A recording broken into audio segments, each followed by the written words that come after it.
This episode of the SlooPcast is brought to you by the Mad Canadian Barbecue Company. Mad Canadian Barbecue Company is an Ohio-based company where they usually say our seasoning will take your barbecue from good to great.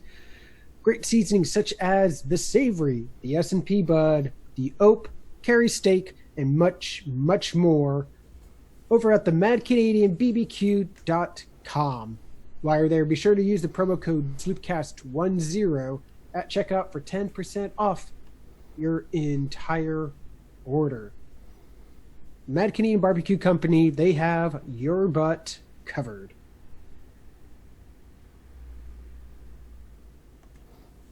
Hey YouTube.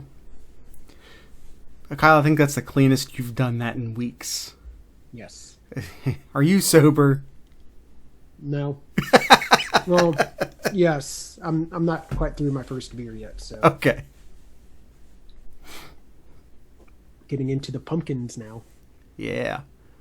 Oh, by the way, we pulled, just want to talk to YouTube people real quick. We had to pull the last episode because the audio was all wonky. So, sorry. Yeah, no, it wasn't your fault. It was strictly my fault because we do the video recording on my computer. So it was strictly my fault. But that episode, even though it's not available on YouTube, is in fact available still on the podcast feed.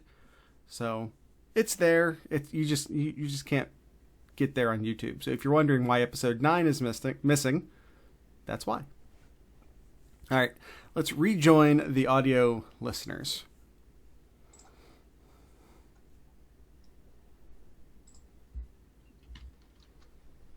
We've got barbecue back here. You're all invited. Welcome to the SlooPcast. How are we doing today, Kyle? Doing pretty well. How are you, Jared? Oh, it's sort of a coffee drinking sort of Sunday. I don't know what that means. Every Sunday's a coffee drinking Sunday, but I was just going to ask you. I needed it. I don't know. I didn't sleep well. I don't know, but well, I'm sure there's a lot of other fans out there who didn't sleep well after watching their team play on Saturday. Kyle with the transition game. More on that here coming up here. First off, let's get into some Buckeye news. Yeah. Black Stripes, one of our favorite topics here at the SlooPcast. We love to talk about every year since Coach Urban talked about it when he first came on. Coach Day continuing the trend here. Julian Fleming and Ty Hamilton, to no surprise here, getting their black stripes removed. I would say Ty Hamilton's a little bit of a surprise. Not the most highly ranked member of the class, but much like his brother, the stars don't seem to matter too much. Yep. It's and the black stripe isn't strictly about. In fact, I think your actual performance has not a ton to do with it. I think it has more to do with your mental preparation and your attitude and your work ethic and all of that stuff, more than it has to do with your physical abilities. But yeah, Julian Fleming, we were sort of wondering, again, he's now the third wide receiver, but it's still so early in the season, the 2020 version of the season anyway, that it's still a great... Still great timing, still really early in the black stripe process for Julian Fleming to be half of the stripping half of the black stripes have been wide receivers. Yeah. And I don't think Mookie Cooper is going to be waiting too much longer either. Nope. Keep you all up to date as we're doing this twice a week, so be able to get that to you quicker. Yes, we can. But that did not stop us from the curse. We have our typical SlooPcast curse. 1 hour after I finished prep on the Friday episode and, uploaded it to Spreaker and uploaded it to YouTube and sent the email off to Tony with all the files so he can post it over at Buckeye Scoop and doing all that stuff. Then I go, done. And I sort of sit down, start... what would that have been? I think I started watching maybe the Lakers. No, that would have been late. It doesn't matter. But point is, I actually took a second and sort of relaxed and said, yep, episode done. Great. And then eventually I open up Twitter and it's just like Pac-12 starting football again. Great. We just released a national preview special in which we talked nothing about the Pac-12 because they weren't going to play. But, you know, they couldn't sit back and let the Big Ten play and not the Pac-12. I'll just say this. If we want to do a quick overview of the Pac-12, my pick is Oregon. Yeah, and I feel like USC is going to be better, but I don't think USC is going to be playoff contending better. So from a national scope perspective, I think really only Oregon is good enough, in my opinion, to talk about from a playoff perspective. Agree. Yep. Yeah, they have a lot. They and the Mountain West, who are also now playing, have a lot to figure out still because of local laws and ordinances and restrictions and all of that. The West Coast having a lot more travel between Asia, where this started, and population density, especially through the California piece of the Pac-12. Their COVID situation has been much different and much more severe than we've had to deal with in Ohio. Therefore, their laws are more strict. All of this makes sense. But they have a little bit more to figure out than we do as far as all of that goes. I imagine there being no attendance in the Pac-12 all season. But as far as the Big Ten goes, they're saying no attendance right now. You know, they sort of, you know, when they announced the Big Ten was coming back and then they had some press availability, I think someone asked the question and someone said, yeah, we're not doing attendance right now, but we also aren't completely, I'm not direct quoting this obviously, but we also aren't completely closing the door on it. It's a thing we will continue to review, yada, yada, yada, yada, bureaucrat speech. Mm-hmm. So we still might have people in attendance at Ohio State games or Penn State games or whatever games. But whatever the ruling is, you can't expect it to be consistent. You know, I think the SEC is basically just saying, follow local laws. But whatever happens in the Big Ten, I promise you, wherever the law is most strict, which I imagine would probably be Northwestern, being in the Chicagoland area, mm-hmm. was probably, or no, I take that back, probably Rutgers or Maryland, whoever has the most strict laws to abide by, everyone will probably have to come down to that level, would be my assumption. I think they're going to try and keep it even across the board. Yep. All right, back to Ohio State here, Jared. We have to say that the MAC is also back. Ah, yes, MAC is back. It's always good to have the MAC conference back on. And I'm not exactly sure why, but they announced that pretty much all of their games are going to be played on weekday nights. I assume that has to do with money. People are like, what, is COVID more dangerous on the weekdays versus the weekends? No, I'm sure it's the fact that the MAC probably worked out something with ESPN, because one of the reasons the MAC canceled was because the Big Ten canceled, because those Big Ten versus MAC games are what pays the athletic department bills mm-hmm. in the MAC. Not TV, not licensing. Those games versus the teams who pay them $1 million to come into their stadium and get whooped. That's where the MAC makes their athletic department money. Yep. So why the weekdays versus the weekends? My assumption, knowing nothing, just maybe took a second longer to think about it than most, would be that maybe it has to do with getting a little bit more revenue from ESPN, who, you know, by the time these MAC games actually go underway, the NBA won't be a thing anymore, and ESPN will be looking for anything they can put into primetime slots during the weekdays. Mm-hmm. So why move completely to the weekdays? That's why. Hey, I'm all for it. It means more football. Yeah. More football. Hell yes. Spread that football out. into the day, into the work days. I think the MAC should basically adopt, like, see, it's tough because the NFL is doing Thursdays, which is just terrible. Can we stop with NFL Thursdays? Mm-hmm. We're way off topic. We're just talking now. I want the NFL, instead of doing Thursday games, the first week of the NFL season, they always do that doubleheader Monday night game. Just do that. Put the first one on ABC, put the second one on ESPN. So now ABC and ESPN are getting involved. And just, you can do East Coast teams at the earlier, because now you started at like 7, because you have to make room for the other one. Get your East Coast games on at 7, so that, like, if you're if they put the Browns and the Bengals, we'll keep it Ohio. This is an Ohio podcast.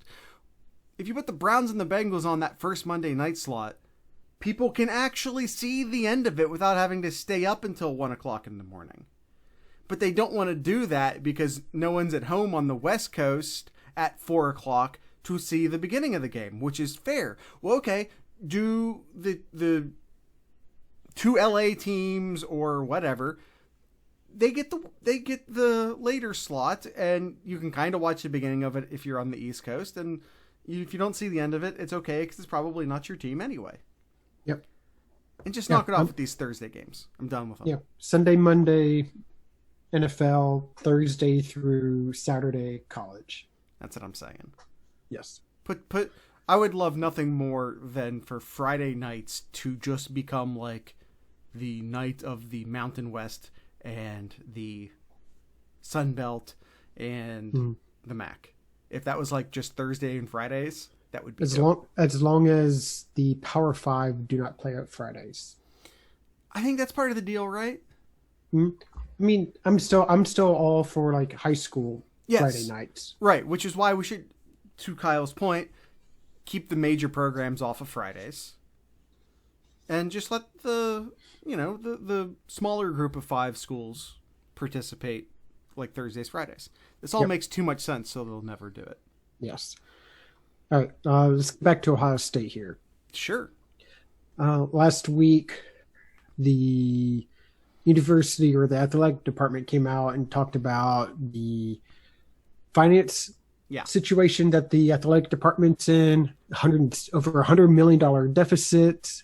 Both Ryan Day and Coach Holtman come out saying that they're going to take a voluntary 5% pay cut. The athletic department did come out and say that no program is going to be let go like other universities have had. So that's good. But in response to that, they're going to let quite a few, like a couple dozen full-time positions go. And I think it was like over 400 other staff members are going to either be furloughed or redeployed or something else. Yeah, I imagine a lot of that has to do with people who work the venues, would be my assumption. Yeah. Security and such. Of course, a lot of the security are volunteer anyway, but I'm sure there's a lot of people who have to work the venues who were full-time positioned, and I imagine they're the ones getting furloughed. But yeah, just another thing to throw on the suck pile of 2020. It's we shouldn't be numb to it, but it's sort of where we are, where it's like, yeah, lots of people are getting fired, lots of people are getting furloughed. COVID's hurt a lot of people, and it sucks, and you don't need to hear me say that. Let's see, but no programs are being let go, which is great. And I want to say that $107 million deficit, I think, I want to encourage everyone to fact check this. Both the 107 million and what I'm about to say, because I'm honestly not completely sure which one is true. I think that this budget was put together with the assumption that there wasn't going to be fall TV money. I think that $107 million will be significantly lessened now that there is going to be fall TV money, and that this was simply put together before that. Putting together a budget for something as large as the Ohio State Athletic Department I'm sure that's not a thing you can turn over in a week, nor do a complete course adjustment on in the course of a week. Yeah. I mean, I work for a company that's less than 1,000, and it takes us like over 3 months just to budget that. So I can't imagine how long it's going to take huge university of 50,000 plus students, and then however many other faculty and employees. Well, I think this is strictly the athletic department. Okay. I think we're talking strictly about the athletic department. So it's however many people were employed by the Ohio State Athletic Department, and I can't even ballpark for you what that is. But the point of the matter is that you can't turn a budget around. It's companies have entire departments dedicated to this stuff.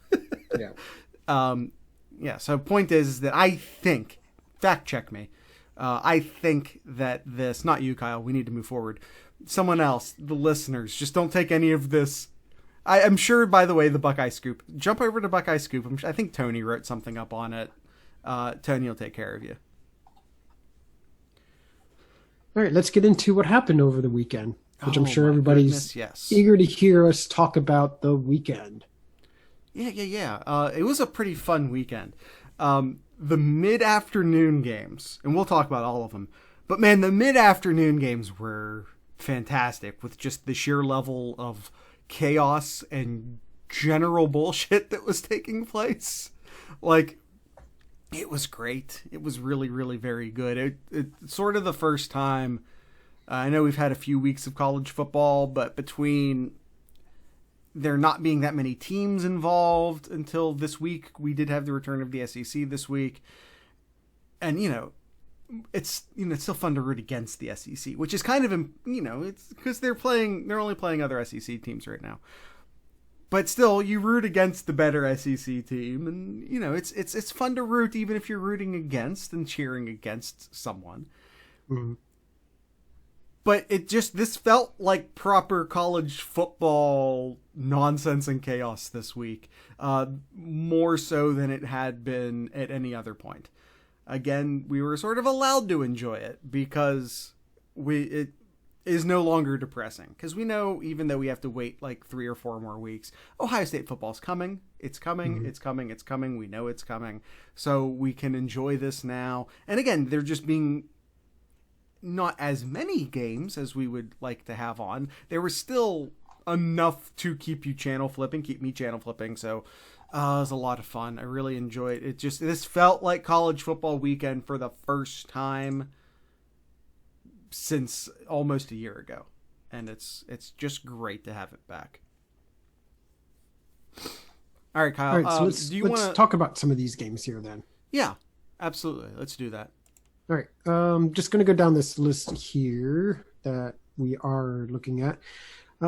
Louisville and Pittsburgh. I'm disappointed that Louisville lost to an inferior team, but... Did that come over the microphone? That noise? I heard it. I heard that car. No, that was not a car. That was my dog sighing. It sounded like a car just driving by, like with a loud muffler. He lets out these loud grunts when he's like relaxing. He's a doofus. Anyway, Louisville, Pittsburgh. All right, so I need to do this rant. Can I do this rant real quick? Mm-hmm. Our SlooPicks. And we'll get into the details of the SlooPicks later. But I went 4-3, which is fine. Went over 500. That's good. Just keep staying over 500. We'll do fine. Went 4-3. I lost on Louisville, Cincinnati, and Georgia. I picked Arkansas, but Arkansas versus Georgia. All 3 of those games, all 3 of them, I lost by a half of a point. All 3. All 3 of them, Kyle. And this is why, everybody, you don't real life gamble. You don't real life gamble. They know what they're doing. And there is a reason they have all those buildings in Las Vegas. It's crap. It's just the most crap. I am 1.5 points from a perfect weekend.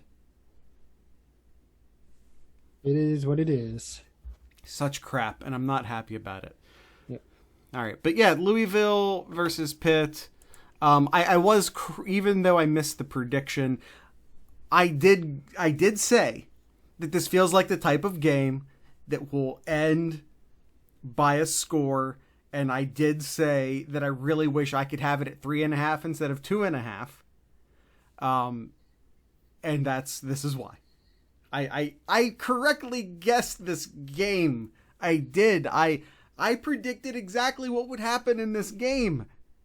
But I don't get the point. Don't real life gamble. Yes.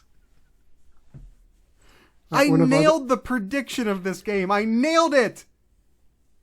One of our other picks here, Auburn and Kentucky. Auburn wins a final score of 29-13, which was a easy cover. Yeah. Yeah. Yeah. What do you want? It's Auburn. I think Auburn's going to be pretty good this year. The SEC, many SEC teams had a rough go of it. Had a very rough go of it this week. Yeah, next one here. We didn't pick this game though, but Florida and Ole Miss, 51-35 was the final score. Gators pulling out at the end there, but boy, that was a back and forth game there. For a while, yeah, it was very back and forth. Florida's defense not looking great. I think we should probably point that out right off the top. But Florida's got some athletes. The offense looks nice in the wide receiver core. And Kyle Trask looks good. There's some serious talent in the Sunshine State at quarterback right now. Mm-hmm. Between Trask at Florida and I'm spacing on his name. Kyle, can you throw me an assist, the quarterback at Miami? I know I'm gonna mispronounce. Okay. No, I'm going to mispronounce his. This is the SlooPicks. We mispronounce names. That's what we do. It's Derek King. Yeah. You could have just said King. You really could have just taken the easy way out and said, yeah, Jared, his name is King. I appreciate the dedication, though. All right. But yeah, there's some serious talent in the state of Florida right now at quarterback. And that does not extend to Florida State, unfortunately for Florida State. But yeah, I really like Florida right now, at least offensively. We'll see. It's sort of, we have to play this game.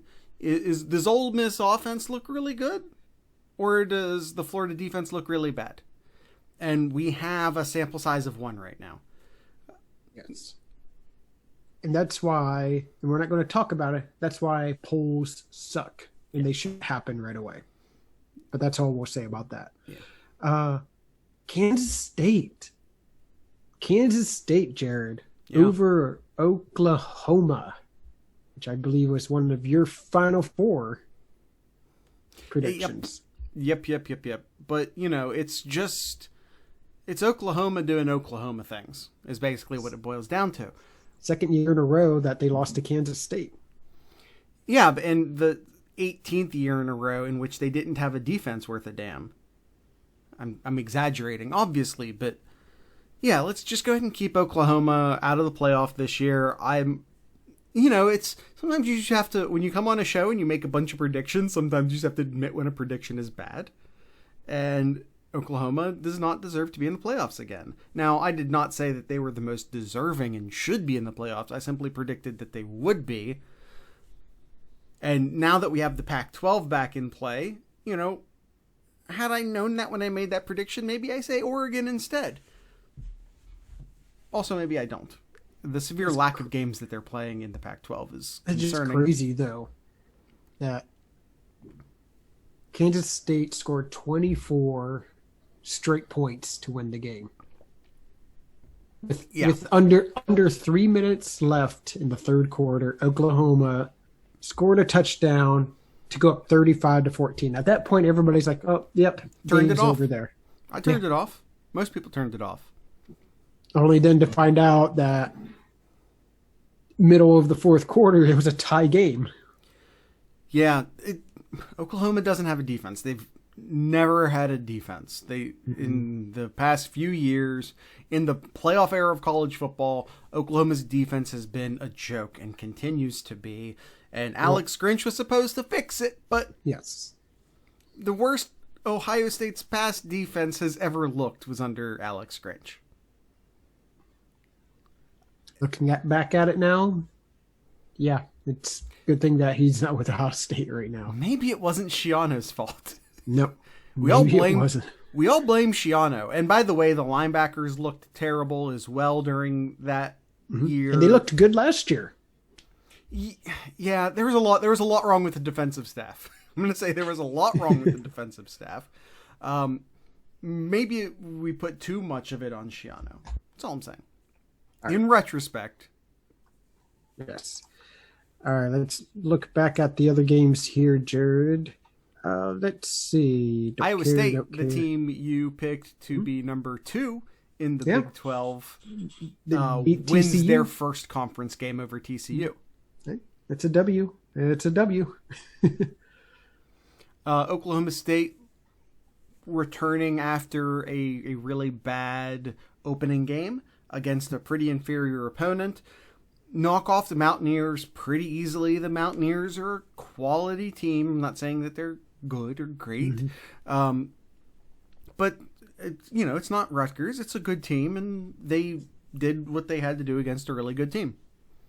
So yeah, I was a little surprised. I was a little bit of respect back. Yeah, I was a little surprised about that. I thought, based off of what I saw with Oklahoma State last week, that this would have been a lot closer game, as I picked the Mountaineers. So. Yes, you were very sure of that. I think of our differences. I think that's the one I got over you. Is that it? Yep. Yeah. That was one of them. That was the one you got over me. Let's see. We had 3 differences. You won 2 of them. I won 1 of them. Is that what happened? Yep. Texas beats Texas Tech in overtime. Texas Tech recovers an onside kick to tie it up and then wins it in overtime. You want to talk about turning the game off? I dropped the Team Chaos on Texas. The game predictor over on ESPN had Texas Tech as a 99.9% chance to win the game. Texas was down by, it would be 15 points. Was down by 15 points with something like 2 minutes left. It was game over. They scored really quickly. One of the best onside kicks I've ever seen. Gets the onside kick. Not only get the onside kick, but got the onside kick pretty deep into Texas Tech territory. Get an immediate touchdown. Get one of the easiest 2-point conversions I've ever seen. Did Texas look bad? Yes. Is Texas Tech bad? Yes. But they came back. They deserve some credit for that. And I think it's worth noting that Tim Beck's not the offensive coordinator there anymore. Interesting. Mike Yurstich is now. For the casuals in the audience, you might know Mike Yurstich is the quarterbacks coach at Ohio State last year. I'm just saying, maybe. Sam Ehlinger still sucks, though. So, could they beat Oklahoma this year? Yeah. Oklahoma, it's really easy to say this right after they lose, looks very beatable right now. But it's, Texas, not back. You don't want to go into overtime to have to beat Texas Tech. You don't want to allow 56 points against Texas Tech. And by the way, you might say, oh, well, they went into overtime. There was Texas Tech scored 0 points in overtime. All 56 of those points by Texas Tech were regulation points. Yep. Speaking of letting up a lot of yardage, Mississippi State throwing over 600 yards against, I think I've heard this before. They claim to be DBU. Well, no, hold on. Let's talk for a second. 4 teams like to claim DBU. Yep. There's Florida. How'd they do against the pass yesterday? Not that great. No. Texas? Did we just talk about Texas? 56 points in regulation? Yeah. How many yards was that? Look it up, Kyle. Look it up. I'm looking up real quick. Let's see here. Passing. They let up 377 yards. I was actually expecting that to be a lot higher than that. But still a lot. Strictly through the air, that's still a lot. Mm-hmm. And then LSU also likes to claim to be DBU. How'd they do yesterday against the pass? Over 600 yards. Eee! 600 yards. Ouch. I will say this now. Yeah. Jared. Yeah. We can say it now, even though it's just should have been worn my DBU shirt. because it's just one game, though. But you know what? It's still funny to look at it. Yeah. LSU's defense ranked last Ooh. in passing defense. That's not good. The country. That's bad. That's real bad. Yeah. So, it's real easy to say this because Ohio State didn't even play. Yeah, exactly. Yeah. But if it's easy to say, I'm going to say it because it's easy, right? Mm-hmm. Who's DBU now? The one who let up 0 yards? Oh, 0 yards through the air yesterday for Ohio State. By the way, you can buy it doesn't say Ohio State anywhere on it because legal reasons. But we do have a DBU shirt that suggests Ohio State, available for purchase in the TeePublic store right now. Man, like LSU just does not look the same without. You lose Joe Brady. Yep, with both Joes. Yeah, the Joes are gone. You lose Joe Brady, who was your and I saw some people passing game coordinator. He's gone. He's with the Titans now. He's an OC in the NFL. I think maybe I forget. Texans. Who is he with? Titans. One of them. But he's off in the NFL right now. He got a promotion. He's not a passing game coordinator anymore. Yeah, just Google Joe Brady. And so he's off in the NFL. Yeah, Joe Burrow, we all know, is Titans. in Cincinnati doing his NFL thing. LSU lost what made them special last year. Yeah, well, Joe Brady's with Carolina right now. Carolina, I wouldn't even close. But no, like I saw some people tweeting and one person nationally saying, it's so weird seeing LSU without a quarterback. I'm like, no, this is the normal. Yes. What they had last year was not normal. Oh, and even Burrow needed help because Burrow didn't look good at his first year at LSU. He did it, but then they had just a big talk saying, hey, the whole offense is going to be on you. Well, they brought Joe Brady in. Yeah. You know, the big debate. Is it coaching? Is it talent? Is it coaching? It's both. Having Joe Burrow was not enough to fix LSU 2 years ago. Having Joe Burrow and Joe Brady was enough to fix LSU 1 year ago. Mm-hmm. It requires both. Yep. LSU doesn't win a national championship without either of them last year. No. All right. All right, before we go on here, I think it's time to hear from our good friend over at the Mad Canadian Barbecue Company. Yeah. Let's do that. Your turn or my turn? You want to do it? Why don't you talk about it? You got the spices near you. Yeah, but my collection of spices in this room keep dwindling as I slowly move them back to the kitchen. So, I will tell you. I had a had some family actually go visit the Mad Canadian on Friday. He was Well, over tell us in, about their experience, Kyle.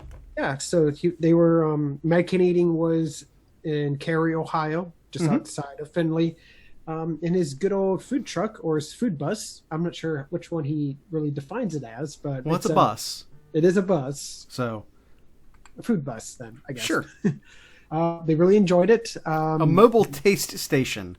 Mobile taste station. Yeah, you can have that one, Mad Canadian. That's yours. The mobile taste station. My family really liked it. The beans were good. They really liked the coleslaw there, but it's the seasonings that really made it up. Really is the difference from the Mad Canadian. It was really good. They really enjoyed it. So if you want your very own spices, the way that you can kind of make it the way that the Mad Canadian does, here's some spices here at the madcanadianbbq.com. Let's see, some other spices here. Coffee and Q. One of Jared's favorite. Probably be a good day to do it since it's Sunday and he likes to have coffee on Sunday. Sonoran Heat, one of my favorites. Four Horsemen, which I really like it. You want something extra spicy? Four Horsemen. Definitely put that. You know the Frank's Red Hot sauce commercial? Mm-hmm. Yeah, that's the Four Horsemen. That's the Four Horsemen. I put that shit on everything. Oh, he went for it. Be sure to check out all of those seasons and some more coming down the road here at the madcanadianbbq.com. Promo code SlooPcast10 at checkout for 10% off your entire order. Mad Canadian Barbecue Company, where they have your butt covered. Kyle, that was another great ad read. You're killing it on the ad reads today. I'm just letting you know. All right. Well, let's see if there's any other teams that got killed here. Cincinnati won. They did not kill Army by any means. And I told you, when you play the armed forces, it's going to be difficult. It wasn't that difficult, though. Cincinnati had the game squared away. I would say that... How do I want to say this nicely? I'll say that Fickle has a bit of trestle in him. That's how I'm going to say it. I wasn't that far. I think this was our tiebreaker game, wasn't it? It was. And this ended up 34 points. What did you put down for your points? Oh, like it was either a high 40, like 51 maybe? Oh, I put 42. So I was just a touchdown off. Yeah, it should be noted. I'll go ahead and say this now. We had two perfect scores. Mm-hmm. Two people went 7 for 7 week one. One of them, the Mad Canadian himself. He's not just good at spices, I guess. The other one being Jay Neese. Neese wins the week. It must suck for the Mad Canadian. You get a perfect week and still you don't win the week. Tiebreaker, he had 2 less points than the Mad Canadian. He had it at 39. So Janice wins the SlooPicks for the week, putting both of us to shame, Kyle. Hey, I got 5 out of 7 right. I got 4, but once again, because Cincinnati's one of these teams, I'd like to point out that I lost all of my SlooPicks by a half of a point. Doesn't matter if you half of 1 point. Does not matter if you lose by half a point or 20 points. It matters for my morale, if we're being honest. It's still no. It matters for my morale. I feel like I did a really good job, even if the record doesn't demonstrate that. Well, the record demonstrates I did season. When we look at the season, it's going to say Jared went 4-3. Yeah, but see, you're being too finalistic, Kyle. I'm looking at it. I'm looking at this as a journey. Okay. And I did a really good job picking the games. I just had some unfortunate ball bounces. You haven't won any season against me yet. See, this would be a great opportunity to then kick into the Mad Canadian about great seasons. That would have been. Yes. We'll have to try and do that one at a future date. Let's see. What else here? Georgia had a rough start, had a really rough start against Arkansas, but found their offense. Found their offense. Yes, I wasn't sure how they were going to do, especially I believe after the game was 5-7 going into halftime. It was 5-7. Yes. Yeah, they have serious quarterback issues. Serious quarterback issues. They start the game with Dwayne Mathis, who is a name you know if you're a longtime listener to this podcast or someone who pays a lot of attention to Ohio State recruiting. He was once committed to Michigan State. He then flipped to Ohio State. He then flipped to Georgia in many ways. And of course, I think Dwayne Mathis refutes this.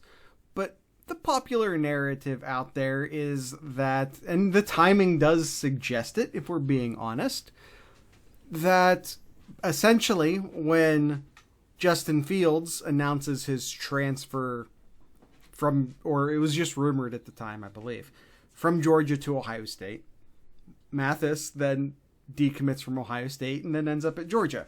So it kind of worked out like a trade. You can look at it that way. And if you look at it that way, you're feeling pretty good about it because Ohio State has Justin Fields. And if that's a trade, Ohio State won it. It wasn't.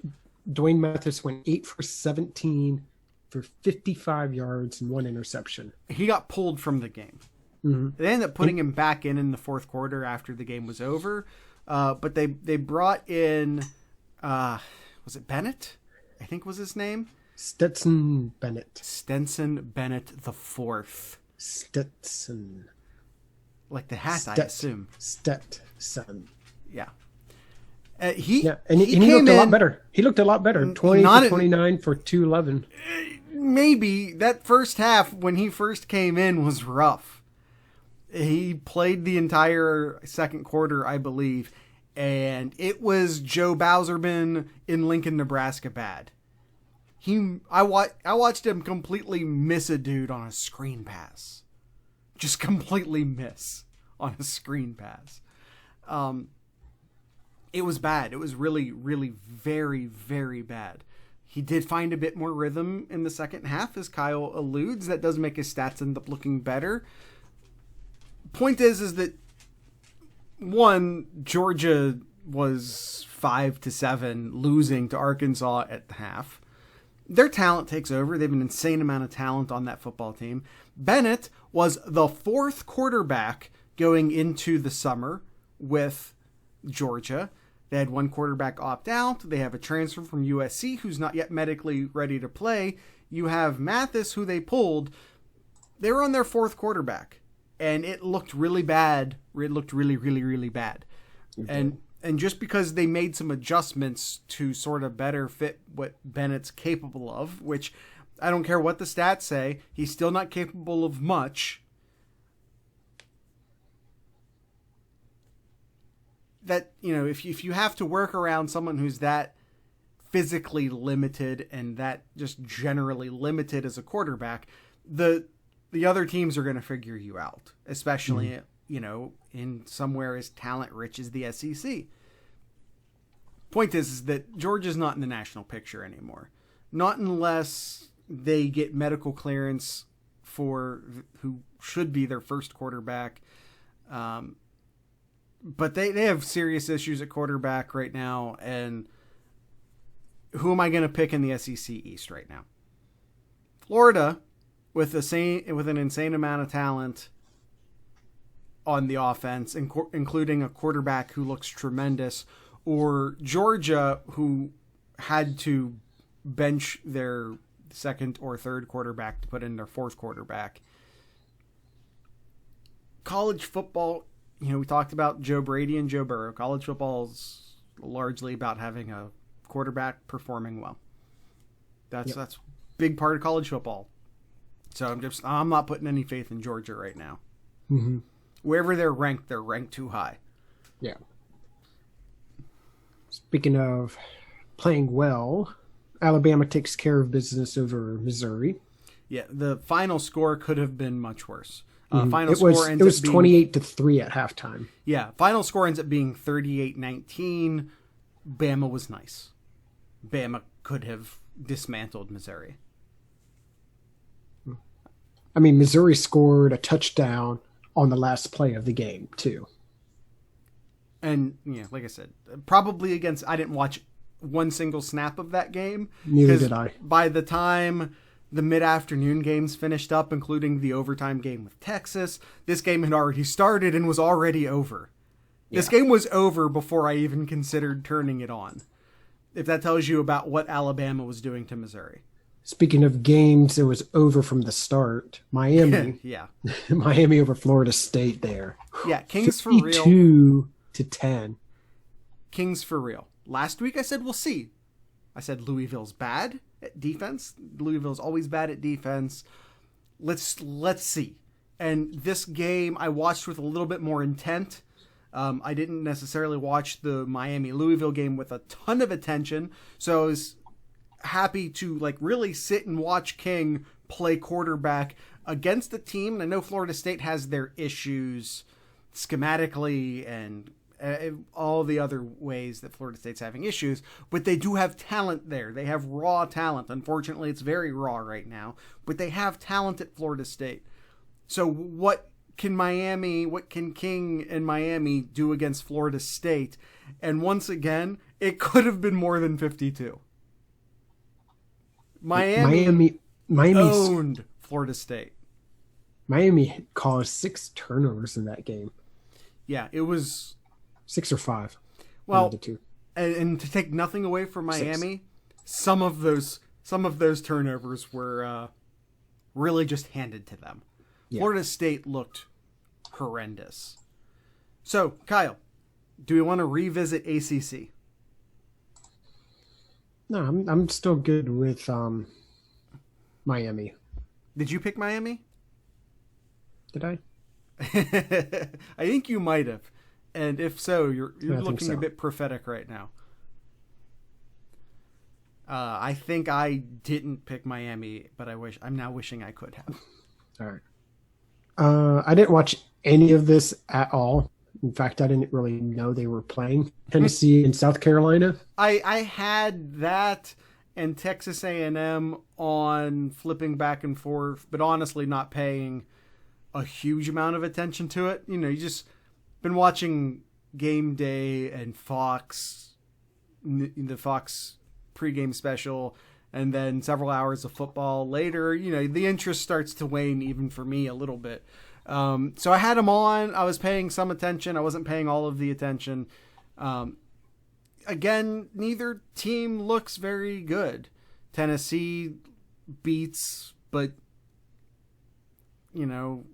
more defeats than maybe even beats South Carolina, who by all reports is pretty bad. Vanderbilt, which is just the Rutgers of the SEC. Texas A&M only scores 17 on them. Ends up beating Vanderbilt by only 5 points. Not what you want if you're allegedly one of the top teams in the country. The middle of the SEC does not look good right now. I think there's a top crust of the SEC, of which I am putting Auburn, Alabama, of course, and Florida. Those are your top 3 teams in the SEC right now, and I don't have a ton of trust in anyone else in the conference right now. Now, their middle is fine, but it's weird because the ACC, which looked like it didn't even have a middle last year, looks to have a pretty decent middle this year. Miami looks good. Notre Dame looks good. The Tar Heels look good. Virginia Tech might be decent. They handled North Carolina State pretty well last night.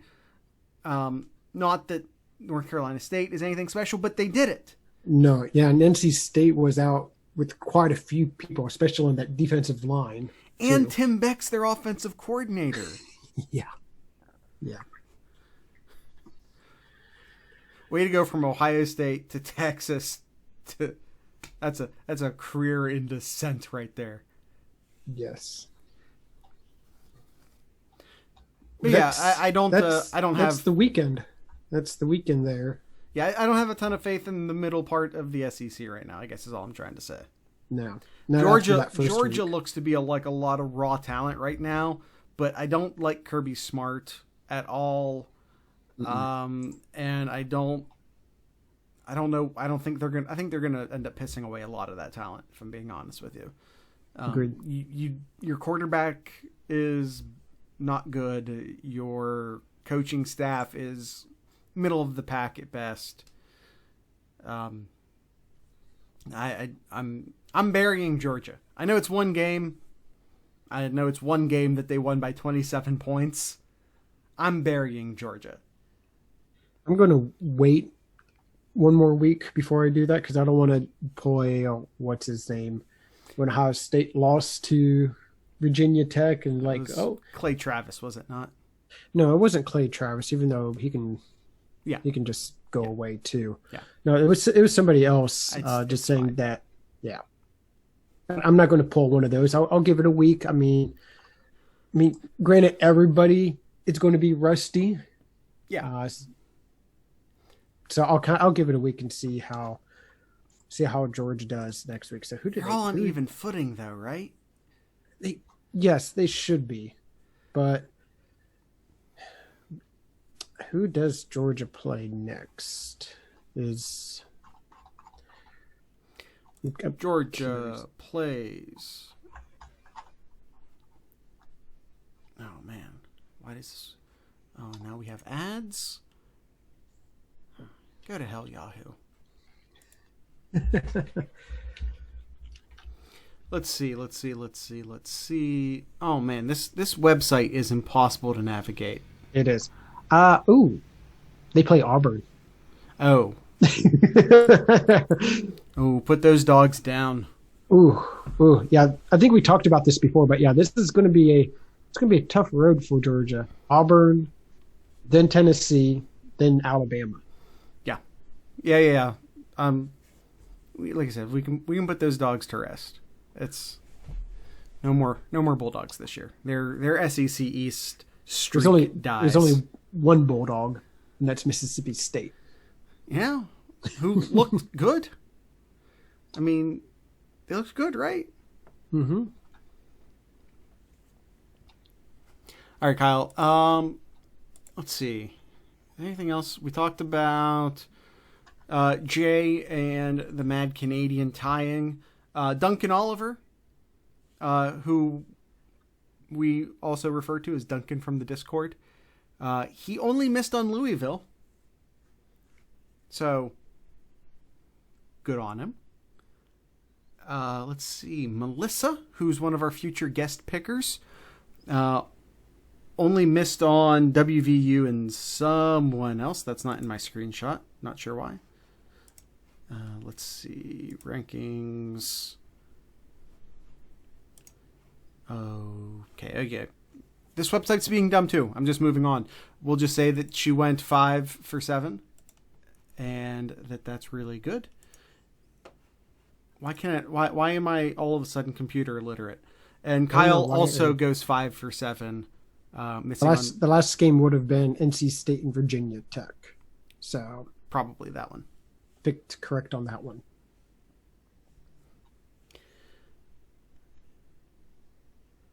All right, there we go. That's our SlooPicks. We won't keep going down the list. We're just going to highlight who did well, and let everyone else just have their week.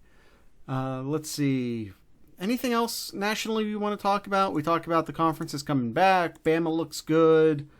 Yeah, I think we covered everything on the national scope, Kyle. Yeah, I think we're good here.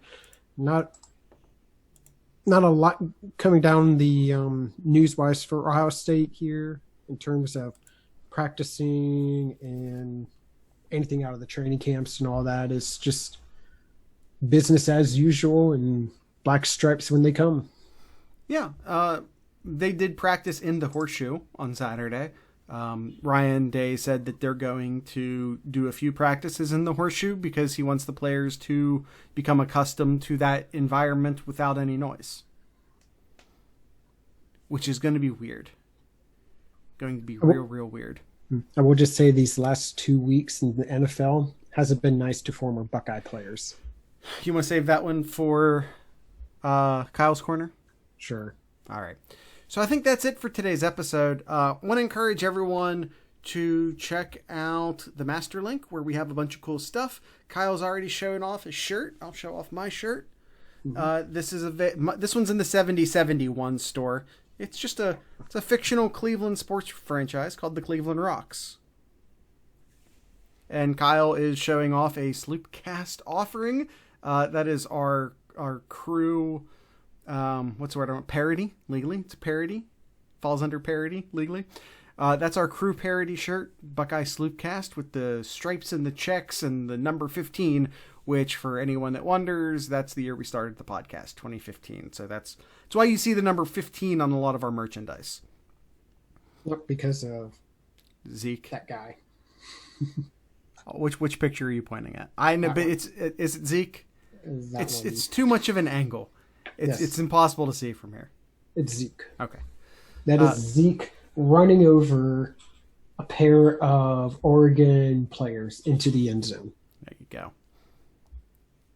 So, or you can have Krenzel running over a few Miami players into the end zone. I don't think we have that number in the store. No, we don't.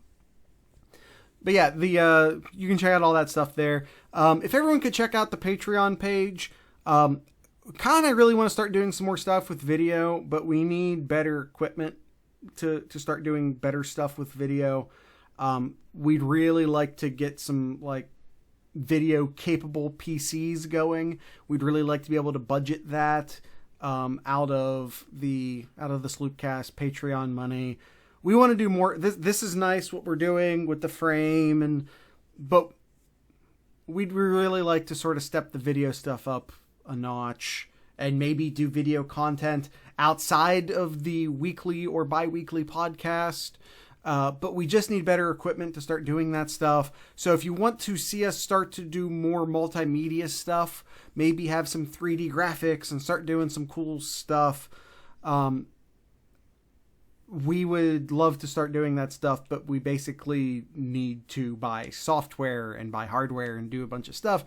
And we'd really love to be able to do that. If you could just check out the SlooPcast Patreon page, you can get access to early episodes, the Discord server, which is a lot of fun. The Mad Canadian is often offering things in the Discord server, sneak preview on spices and exclusive coupon codes and all sorts of cool stuff. There's a lot of cool stuff that happens in the Discord server and on the Patreon page, and you can get access to all of that for $3 a month, which is next to nothing, right? If I could get just a few of you, and maybe if you've been on the edge, or maybe you've been having some, if you're having financial issues because of COVID, then, sit this one out. I'm not talking to any of you guys right now. But maybe things are catching back up. Maybe you have a couple extra dollars. We really could use just a handful of people donating at that $3 tier. Just if we could, just a little bit more support out of the Patreon page, we could really start doing some more video stuff, which is really the direction Kyle and I want to start taking things. We'd love to do more with the YouTube page, essentially is what I'm saying, and we just need better stuff to do that, and stuff costs money. Stuff. And also, if you want to sponsor the podcast, which is this thing right here on the graphic for everyone watching on YouTube, if you want to sponsor the podcast along with the Mad Canadian, Mad Canadian will vouch for you. We have a great relationship. He's doing well under us. I don't want to talk about any of his personal stuff, but he's doing well under us, and the relationship has been incredibly fruitful for both of us. And if you want to be in on this, sloopcast@gmail.com if you're interested in advertising. We want to work with Ohio-based companies is one of the reasons why the relationship with the Mad Canadian works so well from an advertising standpoint. Especially if you are a beer company. I have the big old Saucy. They're out of Cleveland. Big old Saucy sticker on my bottle right there. We had some success with Wolf's Ridge. I'd love to have a coffee sponsor. There's a lot of great local coffee places in Columbus. I'm sure there are many great coffee places in the Cleveland and Cincinnati areas. Probably, some of the other smaller markets as well, I'm sure. We'd love to work with you. Beer, coffee, I think would be two things that fit fantastically. And I think that's it. I think I've done a lot of talking about just podcast stuff there for a second. Like I said, we really want to start doing more multimedia stuff, and we need a little bit of help, either from sponsorships or from people just chipping in at the $3 or so tier over at Patreon. Obviously, if you can do more, that'd be great, but $3 get you access to, like I said, early episodes and the Discord server. Ask the guys currently on the Discord server. We basically are like friends now. It's a really small, tight-knit group, and we kind of all know each other at this point. It's a lot of fun. So check us out on Discord through Patreon. You won't be disappointed, I promise. And that's my sales pitch. That was a lot. I apologize. You can find the Patreon page either by just Googling Patreon and SlooPcast, or in the master link, which is down in the show notes. All right, that's it. I'm done. Sorry, that was too much. I apologize. I have a last second Ask SlooPcast question here, Jared. Okay. From Suncard. Since this is the year of the tight end, mm-hmm. What minimum stats have to be met to solidify it?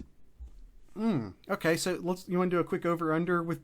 You want to do the entire tight end room or just Jeremy Ruckert? Let's do the entire. Okay. So, let's say... Hold on.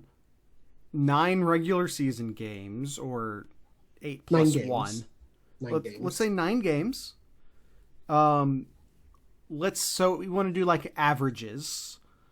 So if you get over 9 games, let's say...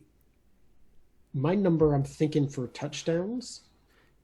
6.5. The number that I was going to say 5.5. So let's just go 6. Okay. Let's go 6. You need to meet or surpass 6 touchdowns. Yardage. You want to say maybe about 60 yards a game? I was going to say 600 for the year. That's probably close. I don't feel like doing the math. So let's say 600 yards for the year. 69 games is 540. So you add another 60 yards somewhere too. Yeah. That's 600. So 600 yards receiving, 6 touchdowns. Oh boy, 6 hold touchdowns, on. 600. The receptions can't have any 6s in it, Kyle. Receptions is no going 6s. to be 59. Okay. 59. That seems like a lot. Is it? I suppose not. I think it is a lot. Let's just say 59. Let's just do 50 receptions. 50 receptions, 6 touchdowns, 600 yards. Okay. If we surpass that, you're tight end. Officially. Yes. For the first time since 96? Is that Ricky Dudley? We haven't had a year of the tight end since Ricky Dudley. Mm-hmm. Just going to throw that out there. Hasn't happened. All right. Also, it's every year. It's simultaneously both. Schrodinger's tight end. All right, Kyle. That was your first item in Kyle's Corner. Do you have a second item in Kyle's Corner? I say not knowing. These past 2 weeks have been brutal for former Buckeyes in the NFL. A lot of injuries these past 2 weeks here, more so with former Buckeye players. We saw here on Sunday that Chase Young went out with a groin injury. Number others from the weekend before. Paris Campbell, I believe, is out for the year. Nick Bosa, I was trying to remember which Bosa for a second. Nick Bosa, I believe, out for the year. There's more. I'm trying to do this from memory.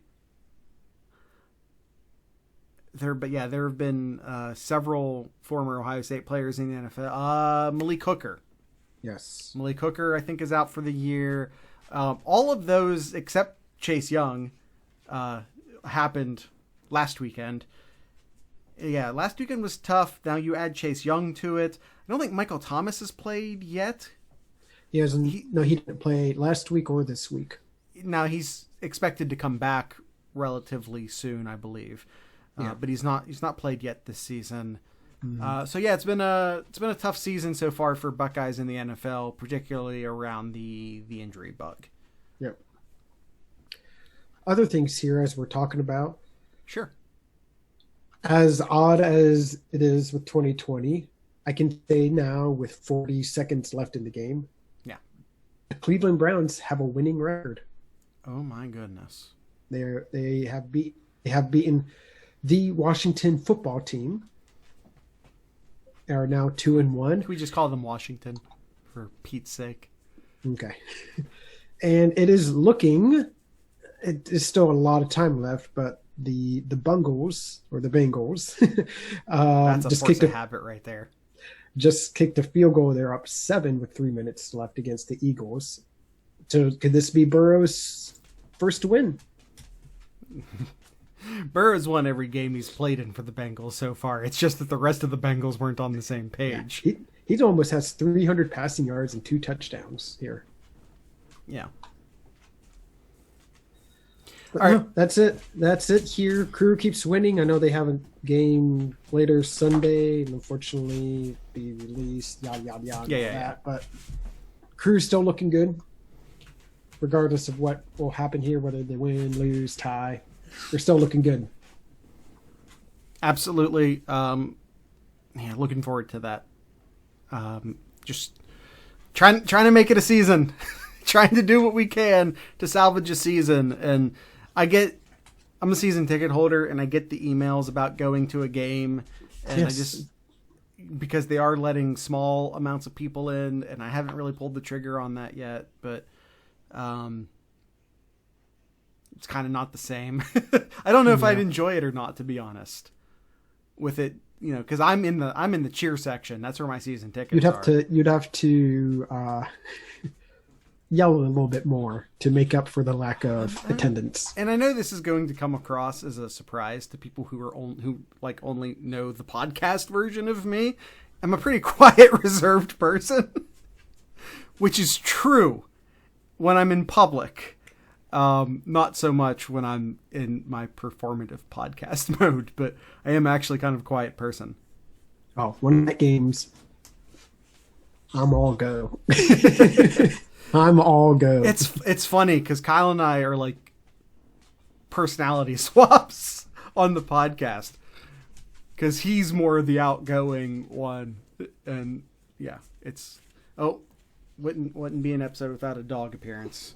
Mm-hmm. Wouldn't be an episode. He heard me say something like "all right" or "ready to go" or something, and I've been working from home like a lot of people have been, so he's gotten used to like my tenor, my voice, my words I use when I'm about to end a conference call. So he gets really excited when he thinks I'm about to no longer be talking to a computer. Because he's a puppy. All right. That's it. That's enough of this episode. That's it. That is it for you. Nothing in Kyle's corner? Or nothing else in Kyle's corner? That's it. LeBron James going to another... But Kyle, I thought it was just because the East was bad. That's what everyone told me. No, LeBron James only goes to the finals every year because the East was bad. That's what everyone told me. Kyle, that's what everyone told me. Are you now telling me that he can do it in the Western Conference? How dare you? How dare I? How dare you lie to me? That's all I got. Okay. Tonight's ending music is by alternative country artist Lydia Lovelace, who I believe, Kyle, she is from Columbus. I think maybe more specifically, maybe Lancaster, but in the Columbus area. I believe she lives down nearish you now, potentially. I might have to look that up. But yeah, Lydia Lovelace going to end today's episode. Alternative country superstar. I'm gonna call her a superstar, even though it's like an alternative superstar. I'm gonna put it that way. I like her a lot, and so we're gonna play. She's got some new music out. We're gonna play one of those songs at the end of today's podcast. So, with all of that being said, I'd like to encourage everyone to listen to local music, drink local beer, and of course, I totally blanked. Support your local podcasters. Once again, this is Lydia Lovelace. What's up, YouTube? Or so specifically, Coshocton County, which is just northeast of Columbus. That's where she's from? Mm-hmm. Coshocton. Southwest or southeast. Coshocton. I thought she was Coshocton. Interesting. Where is she now? Did you also find that? This is bonus YouTube content. I want to say it's North Carolina somewhere, and I thought it was your area, but I could be wrong. What do you think, Apollo? Do you remember where she's based out of now? He's like, I don't care as long as you scratch my butt. All right, let's rejoin our audio listeners. Would once again like to thank Lydia Lovelace for ending today's episode. And I'd like to thank the Mad Canadian Barbecue Company for sponsoring today's episode. We talked a little bit at the end of the show about why our partnership works so well. And there's a bunch of reasons. One, his product's good. Let's be real honest. One of the reasons is because his product is good.